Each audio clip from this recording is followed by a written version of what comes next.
twongeye turatomboye bana b'Imana kuba Nyagasani duhamagaye ku neza ye ku izina ry'Imana Data na Mwana na Roho Mutagatifu amen. Amahoro bana b'Imana, ni muhumure, Imana iradukunda ije kutugira neza kuri uyu wa mbere w'icyumweru cya 32 mu byumweru bisanzwe tariki 10 Ugushyingo 2025 ubwo duhimbaza Mutagatifu Leo w'ikirangirire, umutagatifu wagiriye neza Kiliziya cyane cyane ayirinda mu byago, akabamaza kwigira umuntu kwa jambo. Iryo bibera ry'ukwemera, nanjye kuvuga rikomeye ry'ukwemera kwacu, kwigira umuntu kwa jambo l'incarnation, yaharaniye akamamaza akigisha, bigatuma inkuru nziza ya Kristo yogera hose, ukwigira umuntu kwa jambo. Mutagatifu Leo nadukomeze kudusabira natwe turusheho gukomera kuri Kiliziya igihe iri mu byago, mu midugararo, mu gahinda, mu bibazo. Kiliziya Kristo nta kizigera kisenya kuko yubakiye ku rutare Yezu Kristo. Mutagatifu Leo udusabire ng'amasomo ajye gutwegereza Imana, adufashe gukomera kuri Kiliziya nka Mutagatifu Leo. Isomo rya mu gitabo cy'ubuhanga umutwe wa 1 umurongo wa 1 kugeza kwa 7. Ni mukunda ubutabera mwebwe abategetsi b'isi, muzirikane Nyagasani mu byo buboneye, umushakashake n'umutima utaryarya, kuko yereka abantu batamwija, akigaragariza batamwima ukwemera kwabo. Koko ibitekerezo bitaboneye bicisha ukubiri n'Imana, maze nyir'ububasha akamwaza bipfa mutima bimwiyenzaho. Ubuhanga ntibwinjira mu mutima ugira nabi, ntibutura mu mubiri ushikamiyo n'icyaha, kuko umwuka mutagatifu wo ujijura, uhunga uburiganya, ukagendera kure ibitekerezo bihubutse, akarengane kaba gahingutse ugapfukiranwa. Ubuhanga ni umwuka ubwira abantu neza, ariko ntibibubuza guhanira umuntu amagambo ye atuka Imana, kuko Imana ariyo imuzi wese uko yakabaye, igacengera umutima we ikurikije ukuri, kandi igatega amatwi amagambo amuva mu kanwa. Ni koko umwuka wa Nyagasani usendereye isi, maze wubumbatiye ibintu byose, ukamenya n'ibivuzwe byose. Iryo ni ijambo ry'Imana. Zaburi 139. Nyagasani nyobora inzira wigishije kuva kera. Uhoraho ndeba mu ntebe z'umutima ukamenya wese, iyo nicaye niyo mpagaze byose ububizi. Imigambi yanjye uyimenya mbere y'igihe, ari imbere ari n'inyuma yanjye hose ubuhari. Iyo ngenda niyo njyana byose ubiruzi neza, mu migenzereze yanjye yose nta na kimwe kigusoba. Ijambo riba ritarangira ku rurimi, wowe Uhoraho ukaba warimenye kare ryose. Najya he kure y'uruhanga rwawe, nahungire kure y'amaso yawe, naho nazamuka kwijuru ubuhari, naho narigita nkaryama ikuzimu ubuhari, naho namera amababa nk'ay'umuseke weya, maze nkajya kwiturira ku mpera y'inyanja, naho ngaho kuko kwa niko kuhanjyana, indyo yawe ntigire ubwo indekura. Nyagasani nyobora inzira wigishije kuva kera. Nyagasani Yezu nabane namwe. Amagambo mu Ivanjili ntagatifu ko yanditswe na Luka umutwe wa 17 umurongo wa 1 kugeza kwa 6. Muri icyo gihe Yezu abwira abigishwa bati, kubuza ibigusha abantu mu byaha ntibishoboka, ariko hagowe umuntu biturukaho. Ikiruta kuri we ni uko bamuhambira urusyo ku ijosi, bakamuroha mu nyanja, ataragira uwo gusha muri abo batoya. Murabyitondere, umuvandimwe wawe nagucumuraho ubimuhane ukomeje, maze niyicuza umubabarire. Ndetse nagucumuraho 7 mu munsi, akakwitwaraho 7 avuga ati ndabyicujije, uzamubabarire. Nuko intumwa zibwira Yezu ziti, twongerera ukwemera. Nyagasani arabasubiza ati, ya mwari mufite ukwemera kungana n'impeke y'ururo, mwabwiye iki giti cyabobera mutiranduka, ujye kwitera mu nyanja kikabumvira. Iyo ni Ivanjili ntagatifu. Bayoboke b'Imana, nimugire amahoro. Kuri uyu munsi wa Mutagatifu Leoni warwaniye ishyaka Kiliziya, bityo agahanira kwigira umuntu kwa jambo mu nyigisho ze, natwe tujye kugenda muri uwo mujyo wa Mutagatifu Leoni, jambo w'Imana, ubuhanga bw'Imana, ubwo tugiye kubona ingingo iza gutwegereza Imana yitwa ngo aho ubuhanga butinjira. Aho jambo w'Imana atinjira, aho ni hehe? Nawe uze kwisuzuma urebe niba jambo w'Imana ajya kwinjiramo, niba ijambo ry'Imana rijya kwinjiramo, maze urushaho kwegera Nyagasani n'umutima wawe wose. Tujye kubona ingingo 3 iza kongera kugufasha gucengerwa naho Nyagasani atajya yinjira, bityo nawe uze kumenya uti harya iwanjye arahinjira. ubwo tuza gukomeza tugenda tureba ko ubuhanga ngo ntibwinjira mu mutima ugira nabi. Amen. Nyuma y'uko twumvise isomo rya mbere twavanye mu gitabo cy'ubuhanga, aho barata ubuhanga ndetse bakanatubwira aho ubuhanga butinjira, ko ubuhanga butinjira mu mutima ugira nabi. Hanyuma ariko kihanangiriza abategetsi kugira ngo buve ubuhanga bw'Imana, kumva jambo w'Imana. Na nyuma y'uko twumvise zaburi y'uno munsi itwerekeza kuri Nyagasani, we buhanga nyakuri ugomba gutobora inzira nziza, bati Nyagasani nyobora inzira wigishije kuva kera. Na nyuma y'uko twumvise ivanjiri itwerekeza ku kugira ukwemera, bityo tukirinda ibigusha ndetse no kugusha abandi, reka tuzirikane kuri ubwo buhanga, dore ko igisobanuro cy'umuhanga ni umuntu wese wegera Imana, umuntu urangamiye Imana, umuntu uvuga neza Imana, umuntu utaka Imana. Nawe igicucu muri Bibiliya n'utuka Imana. Nawe ndagusaba gutaka Imana aho gutuka Imana, kugira ngo nawe ubuhanga bw'Imana bukwinjiremo. Aho ubuhanga bw'Imana butinjira muri wa mutima ugira nabi. Reka tuzirikane ingingo 3 za kongera kugufasha gucengerwa n'iryo hobera yo kwigira umuntu kwa jambo ubwo buhanga bw'Imana. Dore ko yavuze ijambo w'Imana, ubuhanga ni ijambo w'Imana. Ingingo ya mbere za kwitwa abategetsi cyangwa umutegetsi, ingingo ya 2 umunyabwenge, naho ingingo ya 3 umuhanga. Ubutegetsi, ubwenge ndetse n'ubuhanga. Reka duhere ku ijambo rya mbere n'ingingo ya mbere, ubutegetsi, umutegetsi. Iyo bavuze umutegetsi, akenshi ni ibintu by'inyuma by'umubiri. Gutegeka biva ku nshinga gutegeka. Rimwe na rimwe umuntu utegeka abafite inkoni, abafite kashe, afite ibikoresho byose biza kumufasha gushyira ku murongo ibyo yifuza gushyira ku murongo. Nizere ko uzi itandukanye riri hagati y'umuyobozi ndetse n'umutegetsi. Akenshi abategetsi bakunze kugaragara mu ishusho y'abanyagitugu, naho umuyobozi niyobora abantu akabora heza, akabora ku Mana. Umutegetsi we ntabwo cyane cyane abagambiriye kuyobora abantu heza, kuko icyo ni ugutegeka, kwiyemera, kwirata, kwikuza, kwibona, kwiyumva, utegeka. Rero wowe nanjye dufite iyo ubutegetsi, twongere turebe aho twagiye dukandagira abandi. Burya ngo ukandagira abandi, nawe ejo n'ejo ubundi bazagukandagira. Ninde uzadukandagira? Ntabwo duhita tubyumvisha, kuko akenshi twirata, tukiyemera, tukagira ngo ntibizarangira, tukagira ngo ubutegetsi ntibuzashira. Byose bizashira. Na nicyo Nyagasani ariko buriya cyane cyane mu isomo rya mbere ati, nimukunda ubutabera mwebwe abategetsi b'isi, muzirikane Nyagasani mu buryo buboneye, umushakashaka n'umutima utaryarya, kuko yereka abantu batamwinja, akigaragaza batamwima ukwemera kwabo. Amen, amen, amen. Ngo umutegetsi Nyagasani ari kurembuza, ari guhamagara ati, mwebwe abategetsi, mwebwe mu tegeka, urimo nanjye ndimo. Ijambo rya 2 ubwenge cyangwa umunyabwenge, nanone biva ku nshinga kwenga. Iyo umuntu yenga afata ibintu byari bisanzwe bihari, nuko akagira icyo bikuramo. Kwenga akayoga bigusaba wenda nk'ibitoki, bikagusaba n'ibindi birungo byose waza gushyiramo, nuko warangiza ukenga. Kwenga hari icyo wahereyeho uri kwenga, bwa bwenge nyine bukaza. Ubwenge, kwenga. Ubwenge, l'intelligence, ni amagambo abiri y'ikilatini avuga ngo intus legere, gusoma imbere. Nyuma y'uko nyine umaze kwenga kakaboko gasoma, gusoma imbere, noneho gusoma ibintu biri imbere, cyo nicyo bita ubwenge. Ese ufite ubwenge? Ubwenge nyine burarahurwa naho bukura. Ijambo rya 3 ni ubuhanga. Ubuhanga baturarikira mu gitabo cy'ubuhanga. Ubuhanga kenshi tugerekeza ku mutima. Ubuhanga biva ku nshinga guhanga. Aho bitandukanira n'ubwenge cyangwa umunyabwenge n'umuhanga we bitandukanira, mu gihe umunyabwenge we afite ikintu yahereyeho, umuhanga we ahanga bundi bushya.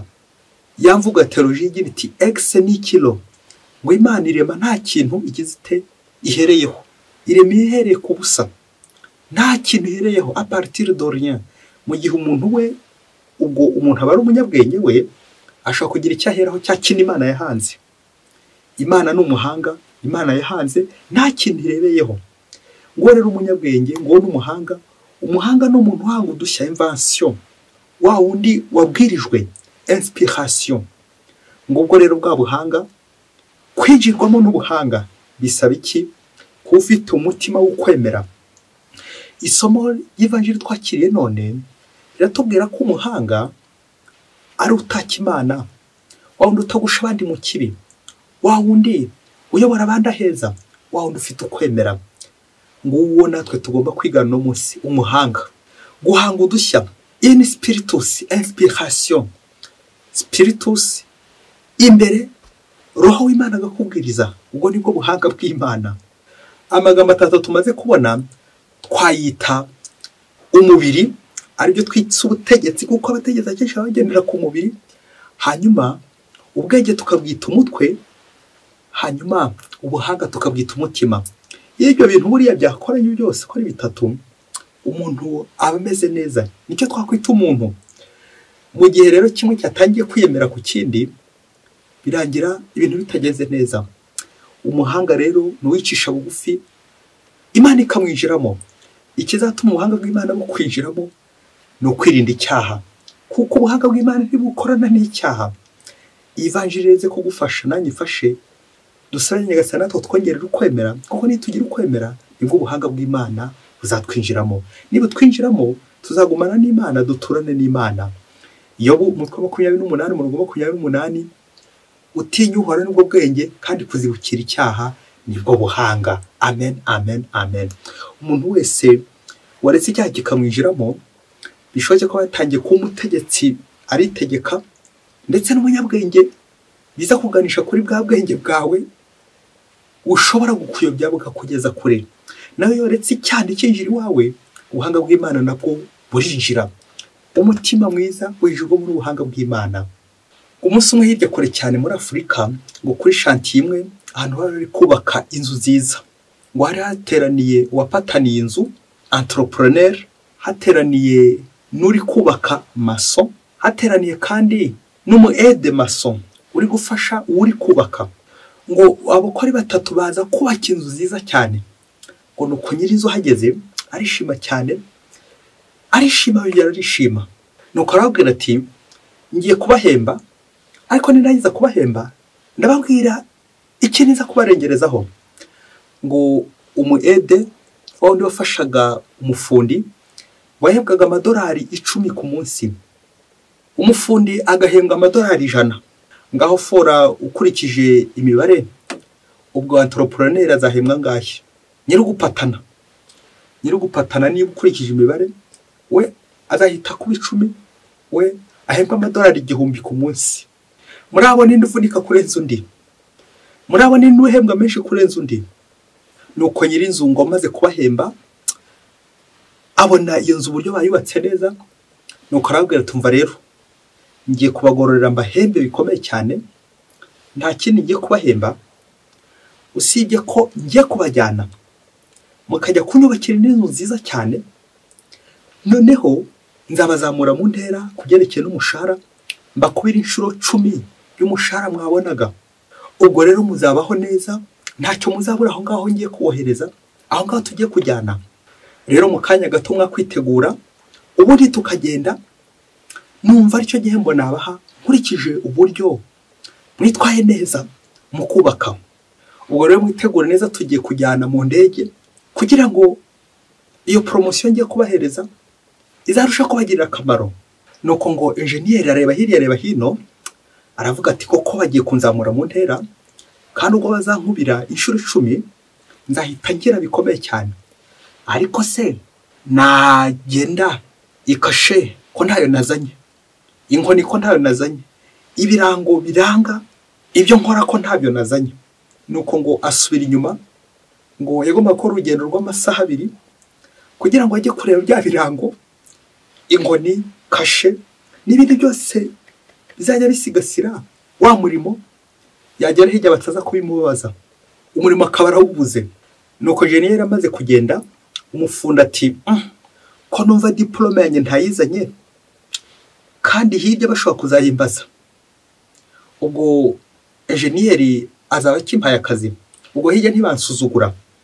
Reka nanjye mbere yuko bagiye kunyongeza ngende maze shake ya diplome yanjye nasize mu rugo nyizane kugira ngo njye kuyoragura ibifaranga byinshi hariya. Nuko ngomba gukora urugendo rw'amasaha 3. Aragenda. Hari hasigaye gusa umuyede mason wamufasha umufundi. Proprietaire ahageze nyirinzu ubwo yumvaga aza gusanga bicaye mu ndege, ugahita yatsa ya ndege baragenda. Hagenda gusa wa undi wafashaga umufundi kuko ntacyo yari yasize, yumvaga byose abifite ibyangombwa bizamufasha kugira ngo ajye gukorera amafaranga. Nuko baragenda. Babandi bagarutse basanga indege yagiye kera, na n'ubu bafite ya makashi yabo mu ntoki, bya birango byabo mu ntoki, za diplome z'abaracyazifite mu ntoki. Aho hasi nyine mu gihe undi yigendeye kera, wa wundi wahembwaga make. La simplicité, accès aux richesses. Bayoboke b'Imana, Yezu Kristo akuzwe. Ngicyo bita ubuhanga. Erega nta kintu tujya tujyana ku Mana. Bibaye ko uyu engineer, uyu mufundi, uyu muede, iki gihembo bari bagiyemo cyari ijuru, ni bande baba babuze ijuru, ninde wabonye ijuru hagaha? Ngo kuko Imana iduha, ntabwo ari tuduha Imana. Ntabwo Imana ikeneye cyane ibyo twakwitwaza igihe tugiye kuyireba n'igihe tuzajya mu ijuru, ahubwo ikeneye umutima wacu, ikeneye uko turi. Nguyu wundi ufasha umufundi we agiye uko ari, atari ngombwa ko hari ibindi azakenera, uko ari, atari ibyo afite, ahubwo uko ari. Ngicyo bita ubuhanga, ukumeze, ntabwo ari ibyo ufite ahubwo ukuri. Ngo ubuhanga nyakuri. Nguyu mutima, nguko tuzajya mu ijuru. Ese nawe aho wicaye baramutse bagutunga ati tujye mu ijuru, wajyayo cyangwa avuga uti yakashinya yasize he, bwa bushobozi mufite he, ya mafaranga ndayasigira nde? Ugasanga uwaje kongera kureba inyuma. Umutima w'ubuhanga. Reka dusoreze ku bintu bitatu biza kongera kugukebura, urebe niba nawe ubuhanga bukwinjiramo. Imana, jambo w'Imana. Icyambere, uwakwambura diplome, agakwambura kashe, agakwambura ibirango, agakwambura biro, wasigara niki? Wasigara uruwande. Hari icyo bita la culture, c'est ce qui reste quand on a tout oublié. Ngo umuco cyangwa ubwo buhanga nicyo nyine gisigara igihe byose wabisize. Ukuri rero ngero urebe ukura hangaha. Ese byagufasha kujya mu ijuru? Uturanye n'Imana, uturanye n'ubuhanga bw'Imana aho uri, cyangwa bigusaba kongera kujya gushakisha, kwihangishwaho n'ibindi byinshi cyane. Icya kabiri twazirikana ibizitira umwuka w'Imana. Hari umwuka w'Imana utinjira kubera za nkoni bwa bubasha bya bindi dukubita abandi, cya gitugu cyacu, bwa bubasha bwa sekibi, cya cyaha, bigatuma ijambo w'Imana atinjira iwacu. Ibyo byose bitudindiza, bitunaniza, bituremereza, bigatuma tudashobora kuzamuka, bigatuma tutajya muri ya ndege, bigatuma tudashobora kugera ku Mana. Kubera iki? Turi kwiremereza, turi ku isi, turi kwikomplika, turi kwigora, turi kwirata. Abajya ku Mana nawe umutima wiyoroheje. Icya gatatu nuko hari imiryango yawe ifunze idashobora gukinguka mu gihe utarareka icyaha, mu gihe utarareka ibigusha, mu gihe ukiri muri yanjye sobi. Hari indwara nyinshi udashobora gukira mu gihe utararekura kiriya cyaha. Warangiza ukabeshyera inyatsi, nyamara hari amahirwe utari kubasha kugeraho kubera ko ukigundiriye cya cyaha, ukigundiriye yanjye sobi, ukigundiriye bwa buryohe, ukigundire. Igihe uzarekurira bizatuma ukira ubuhanga bw'Imana. Urahitamo ukomeza ugundira ingeso cyangwa gufata ubuhanga bw'Imana. Hitamo igikwiye, ngo kuko Nyagasani aduhamagara ati nyaboneka ibi byose bitanogeye ijisho ryanjye byirukane kugira ngo nanjye ninjire iwawe. Niba ushaka ko ijambo w'Imana yinjira iwawe, nawe ufate icyemezo cy'uko hari ibyo ugiye kurekura. Icyaha muri Bibiliya iyo bavuze igicucu, umuntu wese utuka Imana avuga umuhanga n'umuntu uri gutaka Imana. Ijambo w'Imana wigize umuntu, ngo ijambo w'Imana ugomba kwinjira iwacu. mutagatifu Leo udusabire buri munsi. Mwese Imana ibahe umugisha. Imana Data na Mwana na Roho Mutagatifu. Amen. Padiri Masumbuko Ladislas wa Diyosezi ya Cyangugu.